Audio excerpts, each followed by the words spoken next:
Winter Magic, a Hogwarts Christmas Tale. Chapter 1. The First Snow. Eleanor Blackwood awoke to a castle transformed. Overnight, winter had crept across the Hogwarts grounds, draping everything in a pristine blanket of snow that glittered in the pale morning light. As a third-year Ravenclaw, Eleanor had witnessed this seasonal magic twice before. But somehow, this December morning felt different, more enchanted, more full of possibility. From her four-poster bed, she could see that the windows of Ravenclaw Tower had frosted over with delicate crystalline patterns that no Muggle frost could ever replicate. These were the work of tiny frost fairies that appeared only during the coldest Hogwarts winters. Their intricate designs shifted slightly every few minutes, forming secret messages and ancient runes for those patient enough to watch. Eleanor wrapped her blue and bronze scarf around her neck and pressed her nose against the cold glass. Far below, the Black Lake had frozen solid in places, its surface now a patchwork of ice and dark water where the giant squid occasionally broke through, seemingly enjoying the cold in its own mysterious way. Hagrid's hut looked like a gingerbread house, with smoke curling from its chimney into the pearl-grey sky. The castle itself seemed to have settled deeper into its foundations, as though it too were huddling against the cold. The ancient stones absorbed the winter's chill and magic in equal measure, sometimes causing unexpected enchantments, suits of armour that sang carols when no one was looking, stairways that would suddenly warm one's feet when climbed, and portraits that temporarily changed their backgrounds to snow-covered versions of their usual settings. In the Ravenclaw common room, Professor Flitwick had charmed a magnificent blue fire to burn in the hearth without consuming wood. It cast dancing shadows across the bookshelves and gave off a warmth that smelled faintly of cinnamon and old parchment. The ceiling, enchanted to mimic the night sky, now showed gently falling snowflakes that vanished just before reaching the students below. Breakfast in the great hall that morning was a cheerful affair. The enchanted ceiling reflected the swirling snowfall outside, while floating candles emitted not just their usual golden light, but occasional bursts of blue and silver sparkles. The house elves had outdone themselves with steaming porridge that changed flavour with every spoonful, hot chocolate that never grew cold, and toast that buttered itself just as you liked it. Eleanor sat beside her best friend, Oliver Pembroke, a fellow Ravenclaw with a talent for herbology and a collection of unusual quills. Together they studied their schedules for the day, Transfiguration with Professor McGonagall, followed by Care of Magical Creatures, and finally double potions in the dungeons. "Look at Professor Trelawney," whispered Oliver, nodding toward the staff table, where the divination teacher was wrapped in so many shawls she resembled a colourful cocoon. "She's been predicting a catastrophic blizzard for 3 days now." But Eleanor's attention had been caught by something else. Professor Dumbledore was rising to his feet, his silver beard gleaming in the candlelight, his half-moon spectacles perched upon his crooked nose. The hall fell silent. "Good morning to you all," said Dumbledore, beaming around at the students. "I have a rather delightful announcement. In light of the extraordinary winter we are experiencing, I have decided that this afternoon's lessons will be replaced by the first ever Hogwarts Winter Carnival." A murmur of excitement rippled through the hall, The grounds between the castle and the lake have been prepared for a variety of winter activities. Professor Flitwick has created an ice skating rink with some rather interesting magical properties. Professor McGonagall has transfigured a marvellous snow sculpture garden. And I believe Hagrid has something involving his blast-ended scroots and frozen pumpkins, though I confess I didn't inquire too deeply about that particular attraction. His eyes twinkled as laughter echoed through the hall. Additionally, those who have signed permission forms for Hogsmeade may visit the village, where I'm told Honeydukes has unveiled their new line of changing climate chocolates, which apparently create different weather sensations in one's mouth. Most intriguing. As Dumbledore concluded his announcement, Eleanor felt a thrill of anticipation. The Winter Carnival sounded wonderful, but what truly excited her was the thought of exploring Hogsmeade in its winter splendour. The magical village was said to be especially enchanting during the Christmas season, with decorations that moved and changed, singing wreaths, and shops that expanded on the inside to accommodate the holiday crowds. The morning lessons seemed to drag on endlessly. In Transfiguration, they were attempting to turn teacups into tortoises, but Eleanor's kept emerging with floral patterns on its shell, and a spout instead of a tail. McGonagall merely raised an eyebrow and suggested she focus less on the approaching carnival and more on her wand work. Care of magical creatures was held in one of the greenhouses rather than outdoors due to the cold. Professor Kettleburn had brought in frost salamanders, beautiful silvery blue creatures that thrived in icy conditions and left trails of snowflakes wherever they crawled. The class spent a fascinating hour learning how the salamander's skin secretions were used in freezing potions and ice-resistant salves. When lunchtime finally arrived, Eleanor and Oliver bolted down their shepherd's pie and changed into warmer clothes. The entire student body seemed to be doing the same, eager to experience whatever wonders awaited at the Winter Carnival. Chapter 2. The Winter Carnival. The Hogwarts grounds had been transformed beyond recognition. A vast area had been cleared of deep snow and divided into various sections, each dedicated to a different activity. Enchanted barriers kept the bitter wind at bay, creating pockets of comfortable air where students could enjoy themselves without freezing.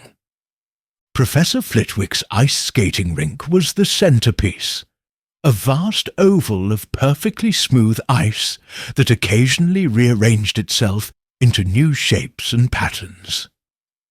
Some sections of ice glowed in different colours, and skating over them would temporarily change the colour of one's robes.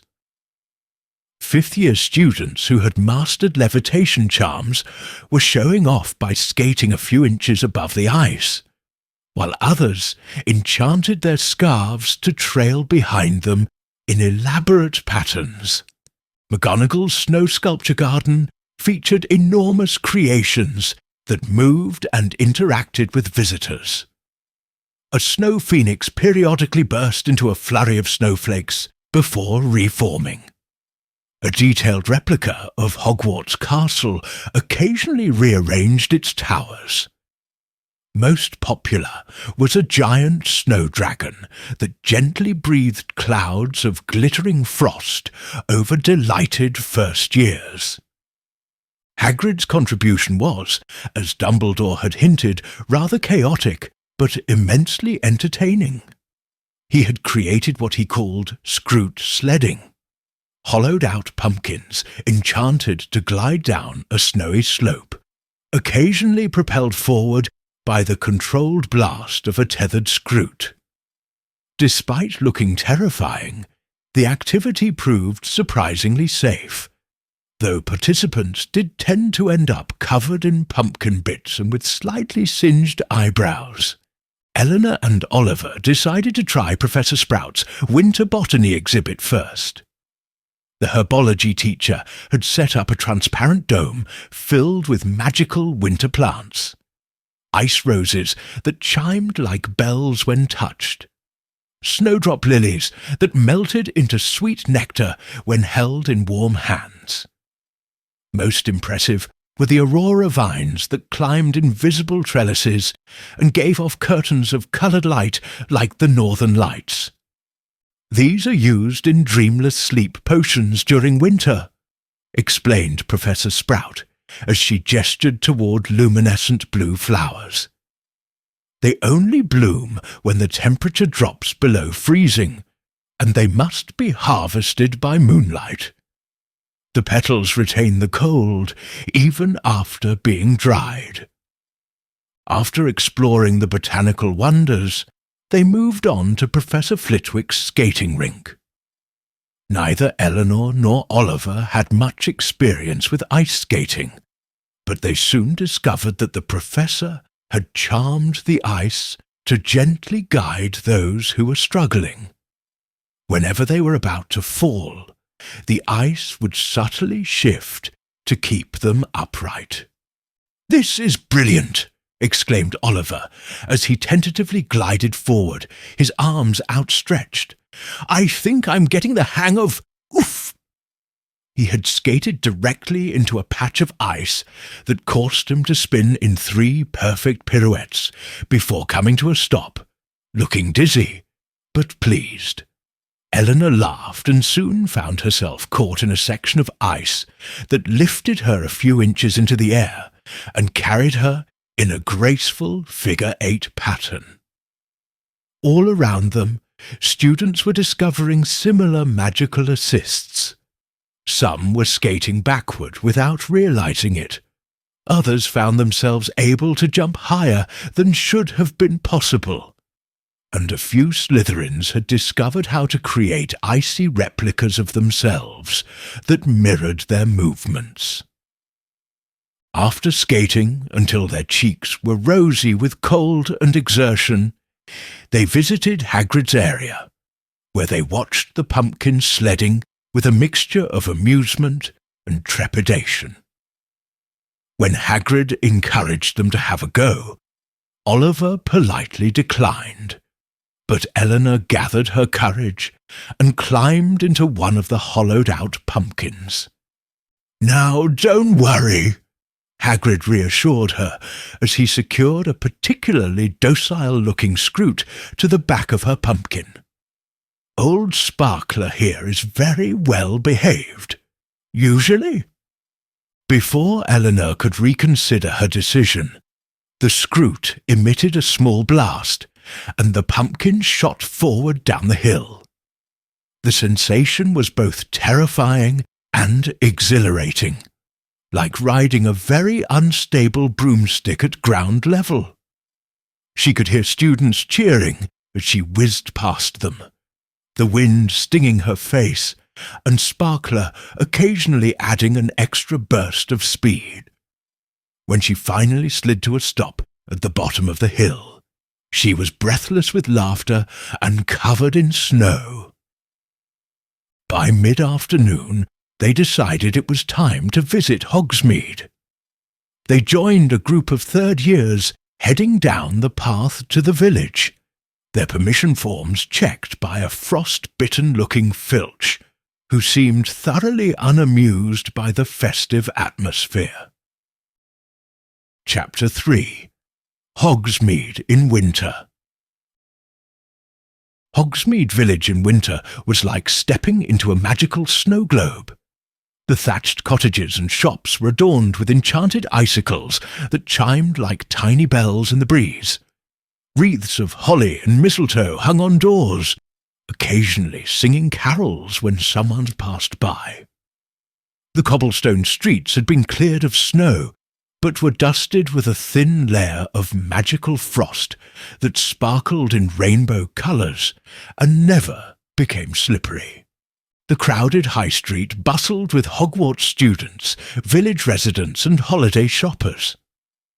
Madame Puddifoot's tea shop had extended its front window into a glass bubble that protruded into the street, filled with comfortable chairs and tables where patrons sipped tea that steamed in the shapes of snowflakes and stars.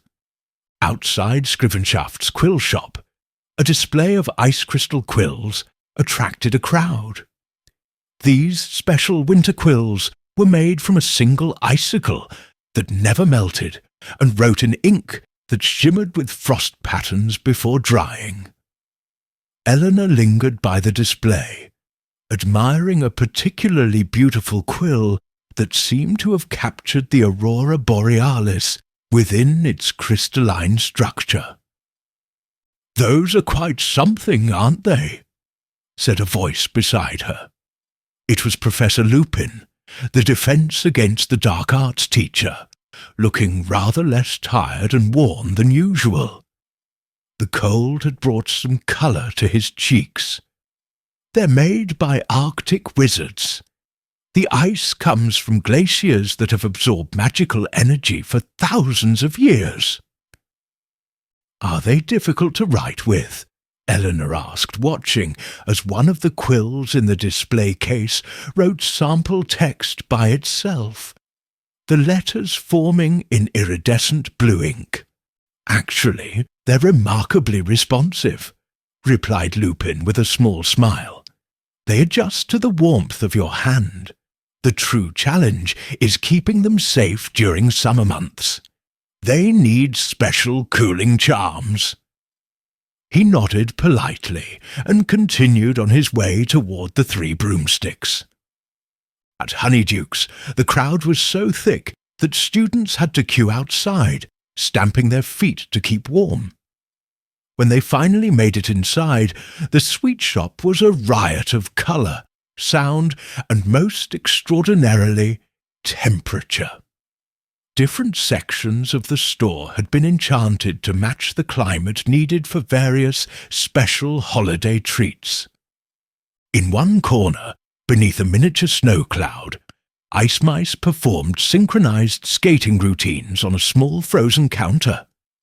In another, heated to tropical warmth, coconut ice actually contained tiny interior beaches where microscopic palm trees swayed.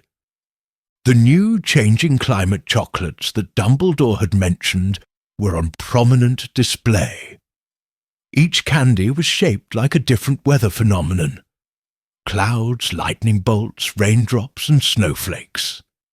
A sign explained that each chocolate would create the sensation of experiencing that weather: the cool mist of fog, the tingle of lightning, the patter of raindrops, or the gentle kiss of snowflakes, all within the confines of one's mouth. Oliver immediately purchased a box, while Eleanor was drawn to the winter-warming whispers, delicate spun sugar confections that whispered comforting thoughts about cosy fires and warm blankets as they melted on your tongue, leaving behind a sensation of inner warmth that lasted for hours. Their next stop was Zonko's joke shop, where the Weasley twins were holding court, demonstrating the effects of snow in an instant pellets, which when thrown would cover the target in a small personal blizzard for approximately 30 seconds. The shop had also stocked snow scramblers, enchanted snowballs that would chase their intended target with unerring accuracy, no matter how many times they dodged. When their money pouches were considerably lighter and their pockets filled with sweets and joke products, they made their way to the 3 broomsticks. The pub was packed with students and teachers alike, all enjoying the special winter menu. Madame Rosmerta was serving heating highballs, a non-alcoholic version for students that sent waves of warmth from your toes to your fingertips with each sip, They found a small table in the corner, and ordered hot butterbeers and pumpkin pasties. The windows of the pub were frosted over, but periodically the frost would clear in circular patterns, offering glimpses of the snow-covered village outside before icing over again. "I heard some seventh years talking," said Oliver between sips of his butterbeer, which had been served with a cinnamon stick that periodically dissolved and reformed. "Apparently, nearly all the students are going home for Christmas this year. Something about a special exhibition of historical magical artifacts that most families are attending." Eleanor nodded thoughtfully. Her own parents, both researchers at the Department of Magical Archaeology, were indeed travelling to Egypt for that very exhibition. They had sent her a letter explaining that the trip was adults only, and promising to make it up to her when she returned home for the summer holidays. "I'm staying at Hogwarts," she said. "My parents are part of the research team for that exhibition. Are you going home?" "Actually, no," Oliver replied. "My parents are taking my little sister to visit our grandparents in Australia. They asked if I'd mind staying at school, since the trip would overlap with my OWL studies next term anyway." He looked around the pub with its glowing lanterns and laughing occupants. "I don't mind, really. Hogwarts at Christmas is supposed to be brilliant, and hardly anyone will be around. We'll have the run of the place." As the afternoon darkened into evening, they finished their butterbeers and joined the stream of students heading back to the castle. The path back to Hogwarts was now lit by floating orbs of blue fire that hovered just above head height, casting enough light to see by while maintaining the magical atmosphere of the winter night.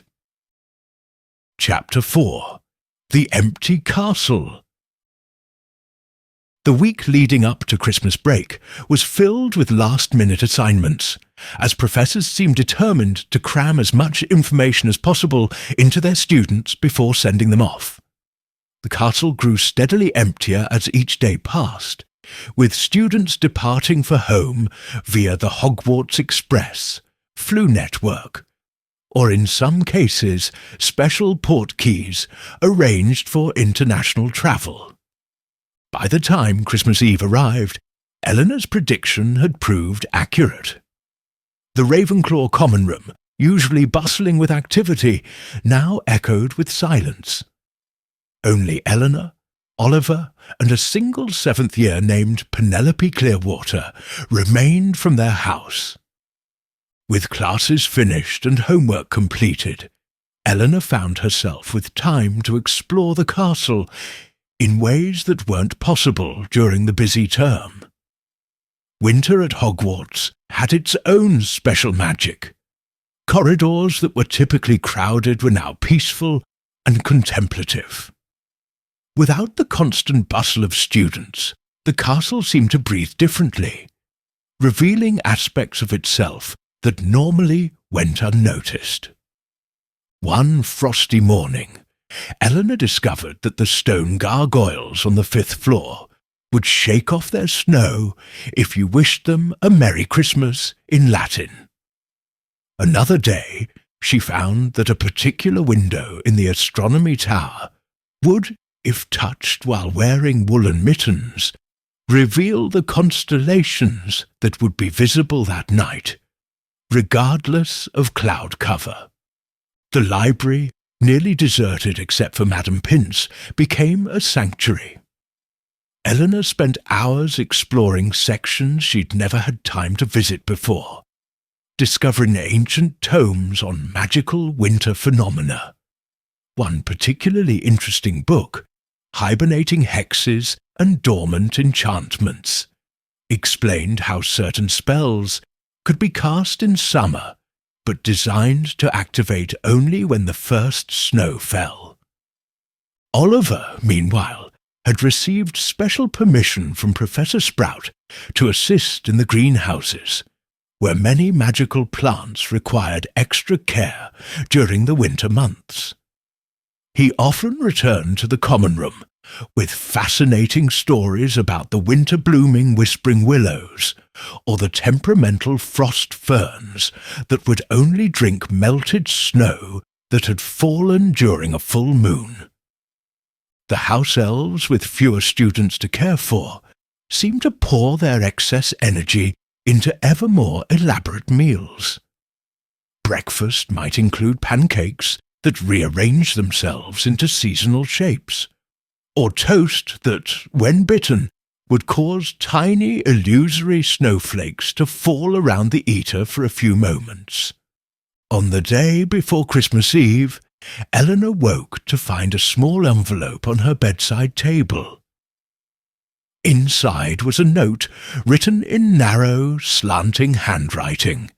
"Miss Blackwood, your assistance is requested in the library's restricted section at your convenience today. Professor Flitwick informs me that your charm work is exceptional, and I find myself in need of a careful hand and a discerning eye. The library assistant, Mr. Perkins, will admit you upon presentation of this note. Yours in scholarly pursuit, Albus Dumbledore." Eleanor read the note 3 times, her heart beating faster with each reading. A personal request from Dumbledore. She dressed quickly, tucking the note carefully into her pocket, and hurried down to breakfast, where she found Oliver already eating a bowl of porridge that was forming itself into different forest animals. "You'll never believe what happened," she said, showing him the note. His eyes widened as he read it. "That's amazing! What do you think he wants help with?" "I have no idea," Eleanor admitted, "but I'm going to find out right after breakfast." The library was quiet when she arrived, with only a few students browsing the shelves. Mr. Perkins, a thin young wizard who occasionally assisted Madame Pince, examined Dumbledore's note carefully, before nodding and leading Eleanor toward the rope that cordoned off the restricted section. "The headmaster is already inside," he said, untying the rope to let her pass. "He said you're to meet him by the Winter Magic's alcove." Eleanor had never been in the restricted section before. The shelves here were taller and closer together, creating narrow aisles that seemed to absorb sound. Some books were chained to the shelves, others were locked inside glass cases, and a few appeared to be gently moving, as though breathing. She found Dumbledore standing before a case of particularly ancient-looking books. His long silver beard was tied with a small blue ribbon, and he was humming softly to himself as he examined a massive tome through his half-moon spectacles. "Ah, Miss Blackwood," he said without looking up. "Thank you for coming. Your timing is impeccable." "You wanted to see me, Professor?" Eleanor asked, trying to keep her voice steady. "Indeed." Dumbledore finally looked up, his blue eyes twinkling. "I find myself in need of assistance with a rather delicate matter. You see, every 25 years, Hogwarts experiences what we call a deep winter, a particularly intense magical winter that affects the castle and its surroundings in unique ways." He gestured to the book before him. This volume contains records of previous deep winters and the special phenomena observed during them. However, it can only be read properly when illuminated by a particular charm, the Revelio Hymelis, which I understand Professor Flitwick mentioned in your advanced study group last month. Eleanor nodded, remembering the charm.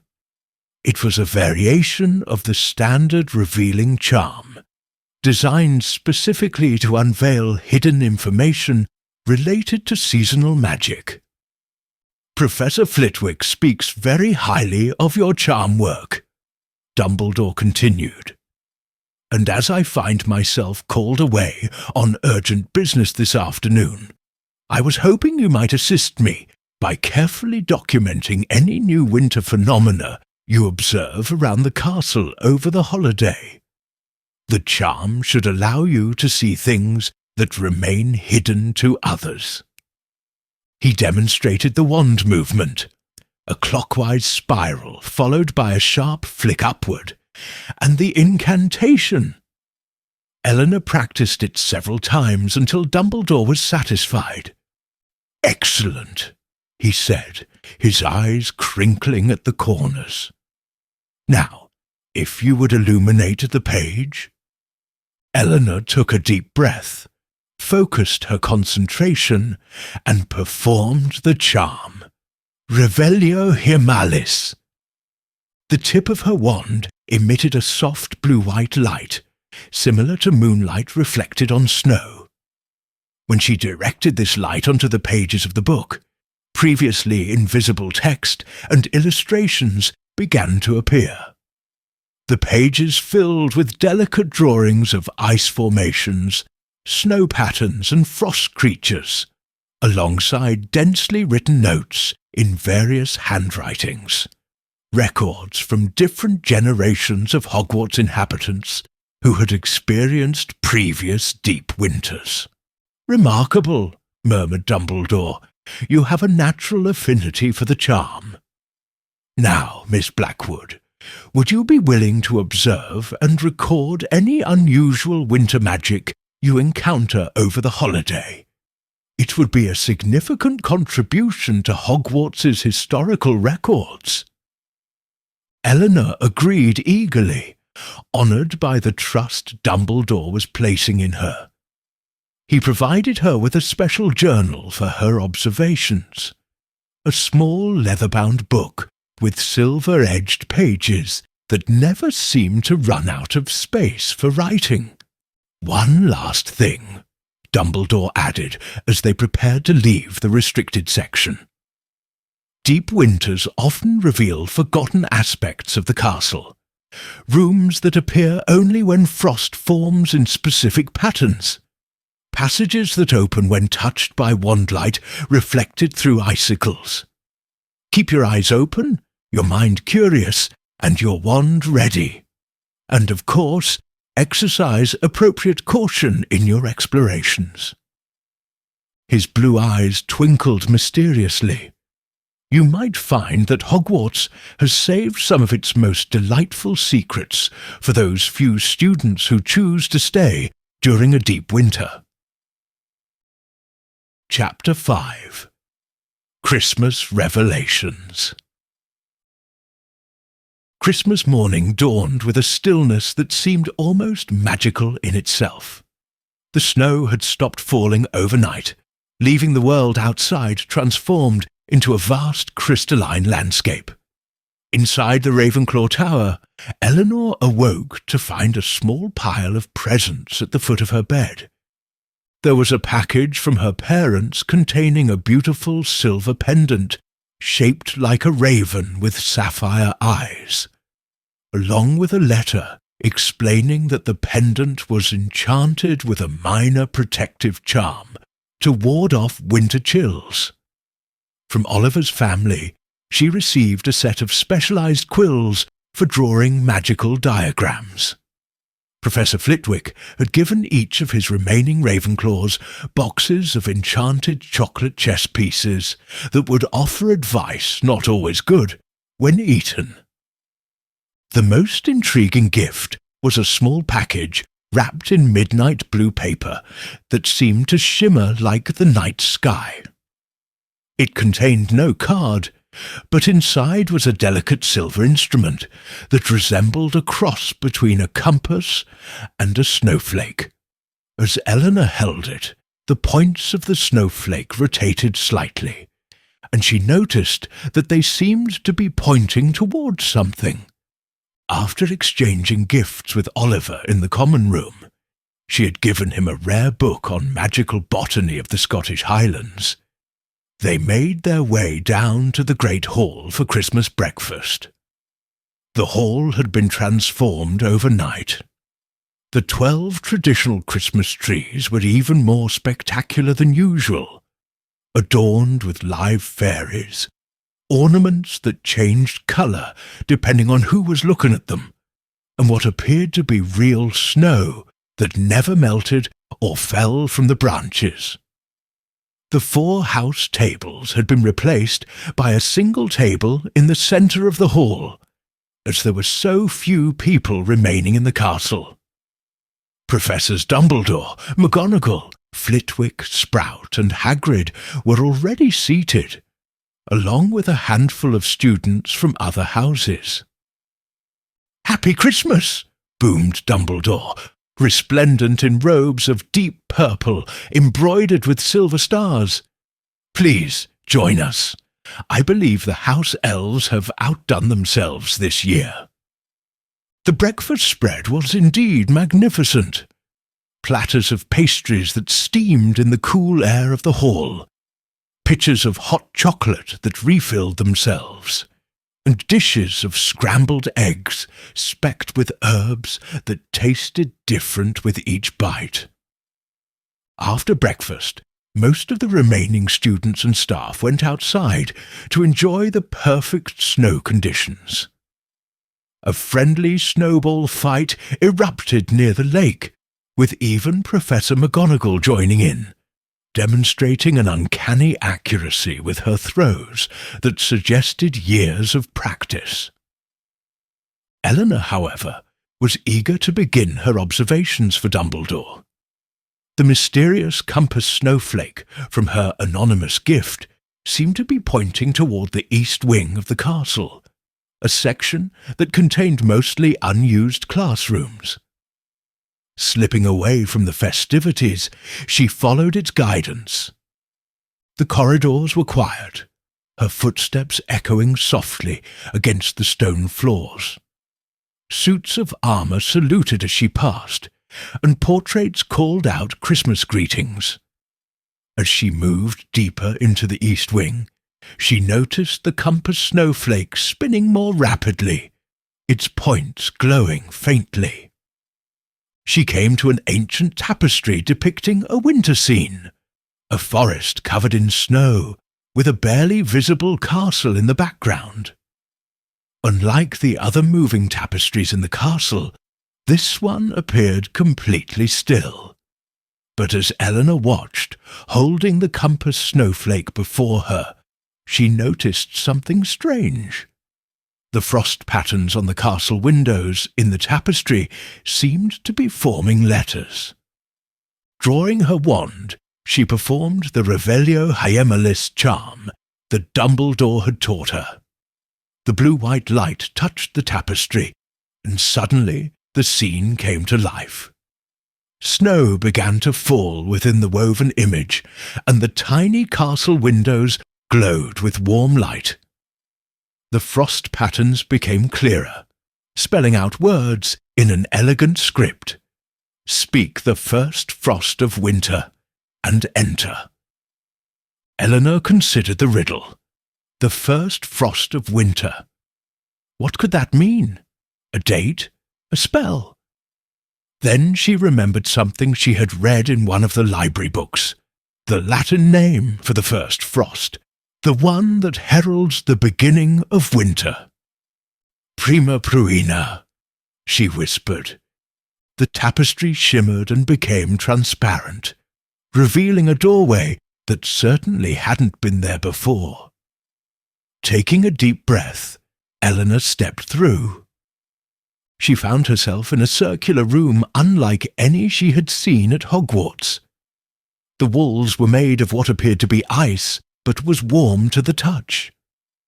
The ceiling was enchanted, similar to the great halls, but instead of showing the sky outside, it displayed intricate, ever-changing frost patterns that seemed to tell stories for those who knew how to read them. In the centre of the room stood a stone pedestal, and upon it rested a large, leather-bound book. As Eleanor approached, she saw the title embossed in silver letters, The Winter Chronicle of Hogwarts. Carefully, she opened the book. The pages were filled with handwritten accounts from students and teachers throughout Hogwarts history, all describing unique winter experiences within the castle. Some entries dated back centuries, written in ink that still shimmered as though freshly applied.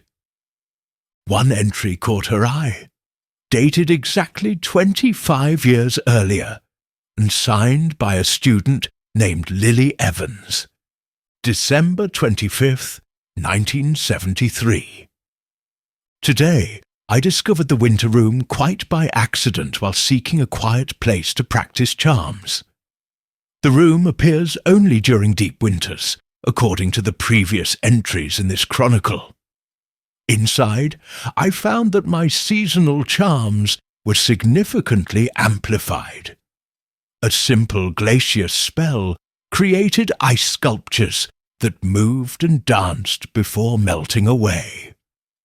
Most remarkably, when I cast Expectum Memoriam, the memory projection charm we learned last term, the room showed me glimpses of past Christmases at Hogwarts through the centuries. I saw medieval students celebrating with traditions long forgotten, heard carols that haven't been sung in hundreds of years, and witnessed the evolution of the Great Hall's decorations over time. I've left a small token in the hidden compartment beneath the window seat as a gift for whoever finds this room during the next deep winter. May it serve them well in their winter explorations. Lily Evans, Gryffindor. Eleanor looked up from the book, her heart racing with excitement. Lily Evans! That had to be Harry Potter's mother. She scanned the room and spotted a window seat built into one of the curved walls. Kneeling beside it, she found that one of the panels slid aside when pressed, revealing a small compartment. Inside was a silver charm bracelet with a single charm, a delicate snowflake that matched the design of her compass. As she lifted it out, a folded piece of parchment fell onto the floor. Opening it, she found another note in the same handwriting. To the finder, this bracelet is charmed to collect frost memories. When you touch a frost pattern anywhere in the castle while wearing it, if that frost holds a magical memory, you will be able to see it. Some of Hogwarts's most wonderful moments have been preserved this way, hidden in plain sight for those who know how to look. Happy Christmas, Lily. Eleanor slipped the bracelet onto her wrist, feeling a connection to the past that sent a shiver of wonder through her. She spent the next hour reading more entries in the Winter Chronicle, adding her own on a fresh page, describing how she found the room and what she had learned so far during this deep winter. When she finally left the winter room, she found that the tapestry had returned to normal, hiding the secret entrance once more.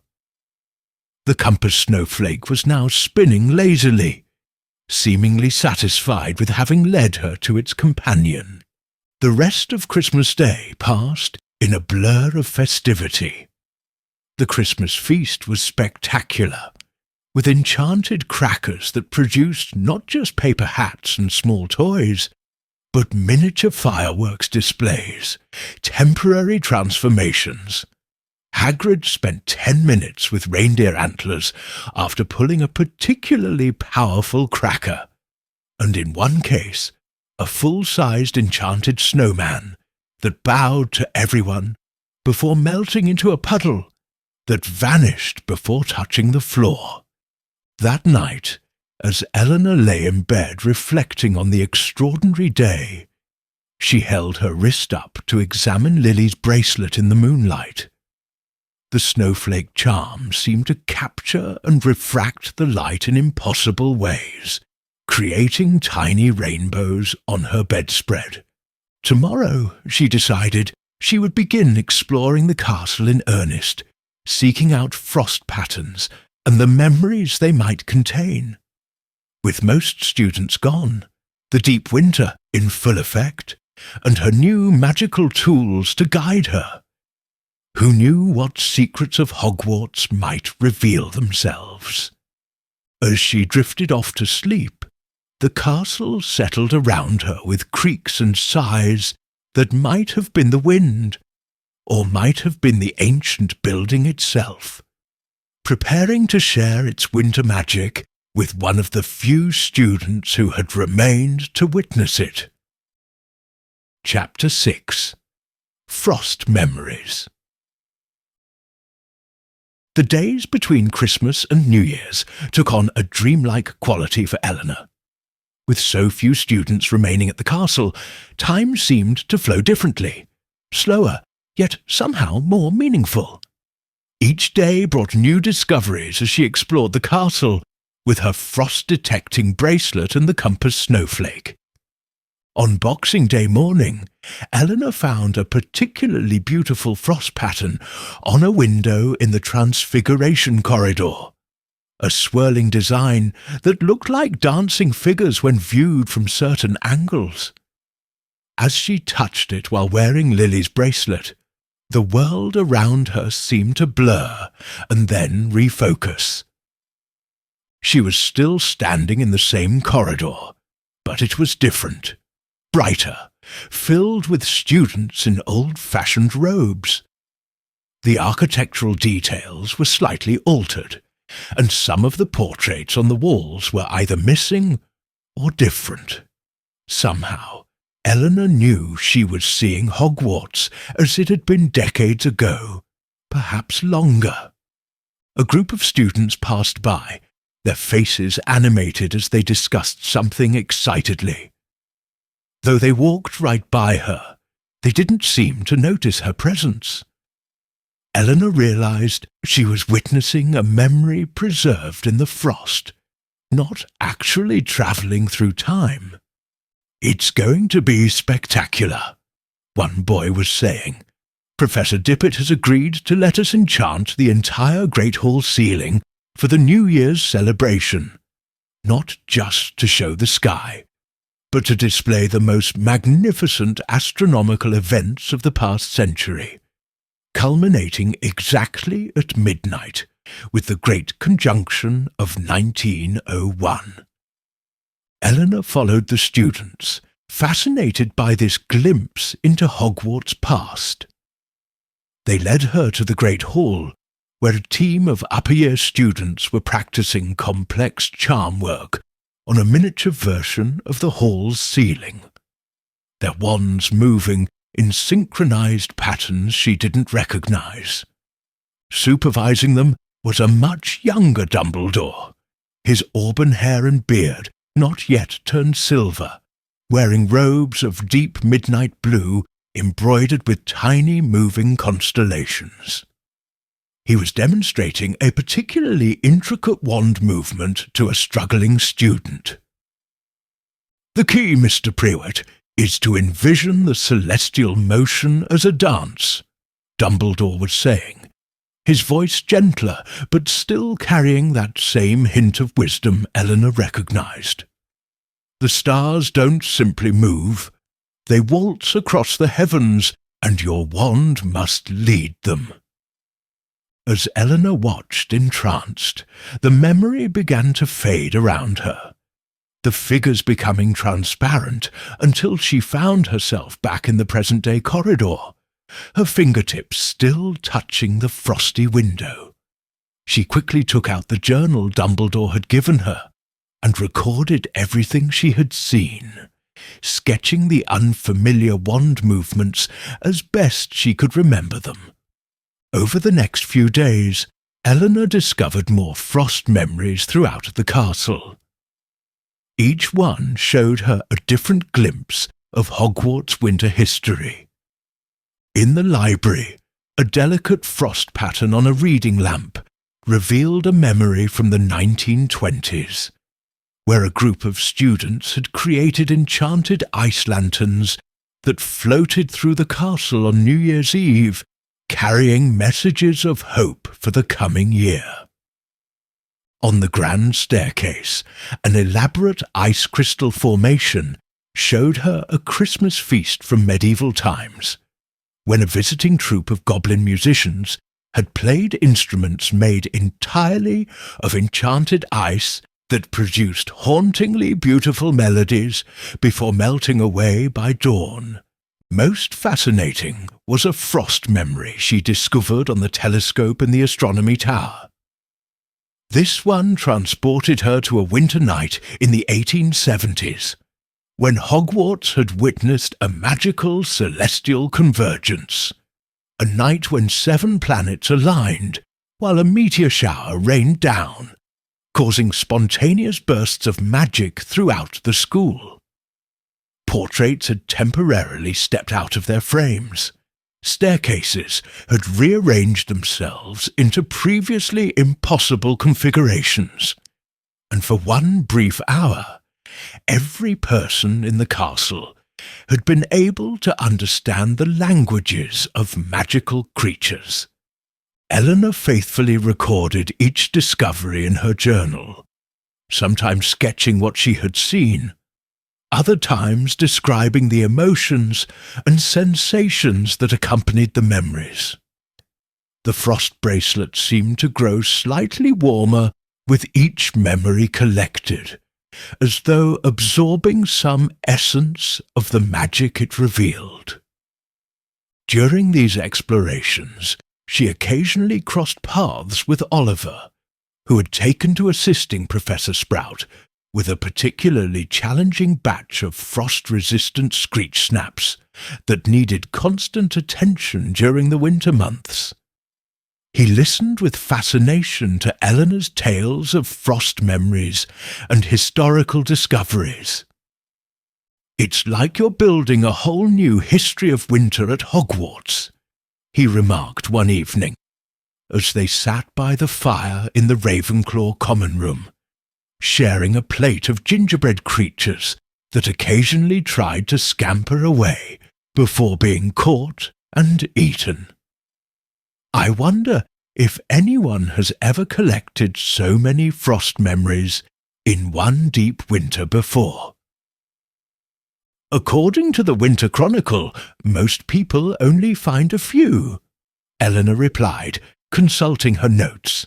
"The memories seem to form randomly, based on particularly powerful magical moments that happened during previous winters. The stronger the magic, the more likely it is to leave an imprint that manifests during a deep winter." On the day before New Year's Eve, Eleanor was exploring the rarely used west corridor on the 4th floor when her compass snowflake began spinning rapidly, more excited than she had ever seen it. Following its guidance, she came to an ancient mirror mounted between 2 suits of armour. The mirror's frame was carved with runes that shifted and changed as she watched, and frost had formed across its surface in a pattern reminiscent of a doorway. When she touched the frost while wearing Lily's bracelet, however, nothing happened. No memory appeared. Puzzled, she tried the Revelio Hyemalis charm. But still, the mirror remained simply a mirror, albeit an unusually frosted one. It was then that she noticed something odd about her reflection. While she stood empty-handed in reality, her reflection appeared to be holding a small silver key. When she moved her hand, her reflection mimicked the action, but continued to hold the illusory key. Acting on intuition, Eleanor reached toward the mirror as if to take the key from her reflection. To her astonishment, her fingers passed through the surface of the mirror, which rippled like water. She felt something cold and metallic press into her palm, and when she withdrew her hand, she was holding the silver key that had only existed in the reflection a moment before. The key was intricately wrought, with a handle shaped like intertwined snowflakes and ivy. It felt strangely heavy for its size, and gave off a faint aura of magic that made Eleanor's fingertips tingle. She examined the mirror frame more closely, and discovered a tiny keyhole hidden among the carved runes. The silver key fit perfectly. When she turned it, the mirror swung outward like a door, revealing a passage behind it. The passage was narrow and winding, its walls lined with glowing crystals that emitted a soft blue light. As Eleanor walked, her footsteps made no sound, as though the very air was cushioning her movements. After what seemed like only a few steps, but somehow also a great distance, the passage opened into a vast circular chamber. Chapter 7. The Winter Heart. The chamber was unlike anything Eleanor had ever seen at Hogwarts. The ceiling arched high above, composed entirely of transparent ice that somehow let in sunlight without melting. The walls were lined with shelves containing hundreds of glass spheres, each about the size of a remembrall, and each containing what appeared to be a miniature snowstorm. In the centre of the room stood a pedestal of white marble, and hovering above it was a large crystalline orb, nearly 2 feet in diameter, that pulsed with a gentle blue-white light. Within the orb, snowflakes formed and dissolved in hypnotic patterns. An inscription on the pedestal read, "The Winter Heart of Hogwarts, Keeper of Frost, Guardian of Cold Magic, awakened only in deepest winter." As Eleanor approached, the orb seemed to pulse more brightly, as though responding to her presence. The snowflakes within began to swirl more rapidly, and she felt a strange resonance from the bracelet on her wrist, which had grown warm against her skin. "I see you have found your way to the Winter Heart." Eleanor spun around to find Professor Dumbledore standing in the doorway of the chamber, his eyes twinkling as they reflected the blue light of the crystals. "Professor, I'm sorry if I'm not supposed to be here. I found this key in the mirror and—" Dumbledore held up a hand, smiling gently. "You have nothing to apologize for, Miss Blackwood. The Winter Heart reveals itself only to those who have collected sufficient frost memories during a deep winter. The fact that you stand here means you were meant to discover it." He moved further into the chamber, his long robes brushing silently against the floor. This room exists in a peculiar relationship with time. It is always here, yet can only be accessed during a deep winter, and even then only by someone who has demonstrated a true appreciation for winter magic. "What is it, sir?" Eleanor asked, gazing at the pulsing orb. "What does it do?" "The Winter Heart is as old as Hogwarts itself," Dumbledore explained. "It was created by Rowena Ravenclaw, who believed that winter held unique magical properties worth preserving and studying. It collects and stores the essence of every magical winter Hogwarts has experienced." He gestured to the glass spheres lining the walls. Each of these contains the preserved memory of a significant winter event in the school's history. The frost memories you've been discovering throughout the castle are mere echoes of what is preserved here. Eleanor's eyes widened as she understood the magnitude of what she was seeing. A repository of magical history spanning centuries, all centered around the special magic of winter. The winter heart grows stronger during deep winters, Dumbledore continued. It draws power from the intensity of the cold and the unique magical conditions that occur only every 25 years. Tomorrow night, as the old year turns to new during a deep winter, the heart will reach its full power, and something rather extraordinary will occur. What will happen? Eleanor asked, fascinated. That, my dear, is something best experienced rather than explained, Dumbledore replied with a mysterious smile. I would like to invite you, and Mr. Pembroke as well if he wishes, to return here tomorrow night just before midnight. As one who has shown such affinity for winter magic, you deserve to witness the awakening of the winter heart at its most powerful moment. Eleanor could hardly contain her excitement as she agreed. Dumbledore showed her how to close and lock the mirror door behind them as they left, explaining that the key would now work for her until the end of the deep winter. I would suggest that you keep this discovery between yourself and Mr. Pembroke for now, Dumbledore advised, as they walked back toward the main part of the castle. The winter heart is not a secret precisely, but it is a privilege meant for those who truly appreciate the subtle magics of the season. That evening, Eleanor recounted her discovery to an awestruck Oliver, who immediately agreed to accompany her the following night. They spent the rest of the evening speculating about what might happen when the winter heart reached its full power at the turning of the year. The next day, New Year's Eve, passed with excruciating slowness. The remaining students and staff celebrated with an early feast in the Great Hall, which had been decorated with ice sculptures that moved and danced among the tables. Professor Flitwick had enchanted hundreds of icicles to hang from the ceiling, each one chiming like a tiny bell in different musical notes as they slowly rotated, creating an ever-changing melody that filled the hall. After the feast, most of the professors and students gathered in the astronomy tower to watch magical fireworks planned for midnight.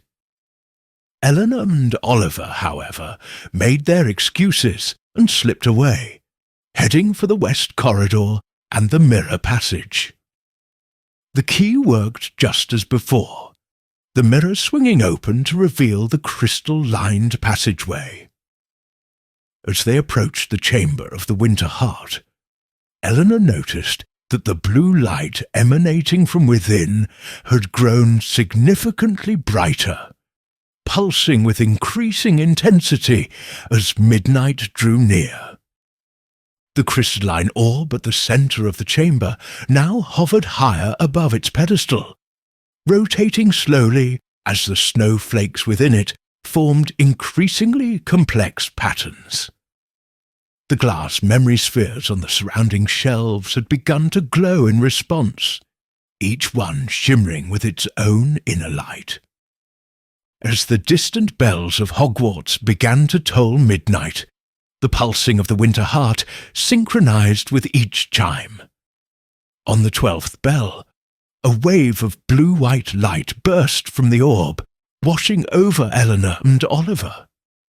For a moment, they felt the sharp clarity of winter air, the exhilaration of fresh snowfall, the peaceful silence of a snow-covered landscape, all sensations experienced simultaneously. Then the chamber seemed to dissolve around them. They still stood in the same spot, but the walls and ceiling had become transparent, giving them a view of every part of Hogwarts simultaneously. Every corridor, classroom, and secret passage all overlaid on their vision without confusion.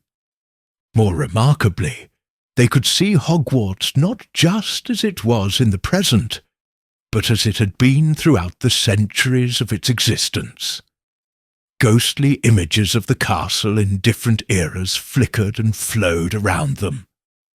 They witnessed the great hall as it had looked during the medieval period, saw the library when it had been half its current size, glimpsed towers that no longer existed, and passages that had been sealed for centuries. And everywhere they looked, they saw snow and ice and winter in hundreds of different manifestations throughout history. They watched as generations of students enchanted snowmen on the grounds, as long-forgotten professors demonstrated winter charms now lost to time, as magical creatures native to winter visited the forbidden forest in ages past. Most wondrous of all, they could see the magical essence of Hogwarts itself, a network of golden light that ran through the walls and floors like veins, pulsing with ancient power, growing brighter and more complex with each passing century, as the castle absorbed the magic of those who lived and learned within it. At the stroke of midnight, as the new year began, all of these visions converged on the winter heart. The orb pulsed one final time, more brilliantly than before, and from it emerged ghostly figures, the forms of everyone currently within Hogwarts, rendered in translucent blue light. These spectral forms danced through the air in a complex pattern, weaving among the historical visions, adding their own magical signatures to the endless tapestry of Hogwarts winter history. Eleanor saw her own ghostly form among them, trailing frost patterns where she passed, her magical signature distinctive and bright. She watched in wonder as this ephemeral version of herself joined the dance, becoming part of the living history of the school. Gradually, the visions faded. The walls of the chamber became solid once more, and the winter heart settled back onto its pedestal, still glowing but with less intensity than before. On the shelves, Eleanor noticed a new glass sphere had appeared, capturing and preserving the winter magic of this particular New Year's turning. "Extraordinary," breathed Oliver, who had been rendered speechless throughout the entire experience. "We just witnessed centuries of Hogwarts history in minutes." "And became part of it ourselves," Eleanor added, noting how the bracelet on her wrist now glowed with the same inner light as the memory spheres, forever connected to the winter heart and the magic it preserved. As they made their way back through the passage and returned to the familiar corridors of Hogwarts, the castle seemed different to Eleanor's eyes. Not just an ancient school, but a living repository of magical history, with layer upon layer of enchantments built up over centuries. And now, in some small way, her own magical signature had been woven into that tapestry, preserved within the winter heart for future generations to glimpse during the deep winters to come. Chapter 8. The Last Day of Deep Winter. The final days of the holiday passed in a blur of wonder and discovery. Armed with their new understanding of Hogwarts's winter magic, Eleanor and Oliver explored the castle with fresh eyes, noticing details that had previously escaped them. How certain staircases changed their behavior during snowfall. How suits of armor positioned near windows would subtly shift to catch and reflect the winter light in specific patterns. How the owls in the owlery arranged themselves according to the phase of the moon during winter months. Eleanor's journal filled with observations and sketches, becoming a valuable addition to the winter chronicle she had discovered. She visited the winter room daily, adding her new findings and occasionally consulting the records left by previous generations of winter observers. On their last evening before the rest of the students were due to return, Eleanor and Oliver decided to make one final visit to the Winter Heart. As they approached the mirror passage, however, they found Dumbledore already waiting for them. "I thought I might find you here," he said with a smile. "I trust you have had an educational holiday." They nodded enthusiastically, and Eleanor showed him her now bulging journal. "Excellent," Dumbledore said, examining a few of the pages with evident approval. "You have documented aspects of the deep winter that even I was not aware of. This will make a valuable contribution to our understanding of Hogwarts' seasonal magic." He turned toward the mirror, which swung open at a wave of his wand without requiring the key. "I thought you might like to witness one more aspect of the Winter Heart, before the deep winter begins to wane." They followed him into the chamber, where the crystalline orb still pulsed with blue-white light, though noticeably less intensely than on New Year's Eve. "The Winter Heart does more than simply record and preserve," Dumbledore explained as they gathered around the pedestal. "It also protects the castle in subtle ways during the winter months, strengthening its defences against cold-based magic and maintaining optimal conditions for winter, blooming magical plants in the greenhouses." He drew his wand and made a complex gesture.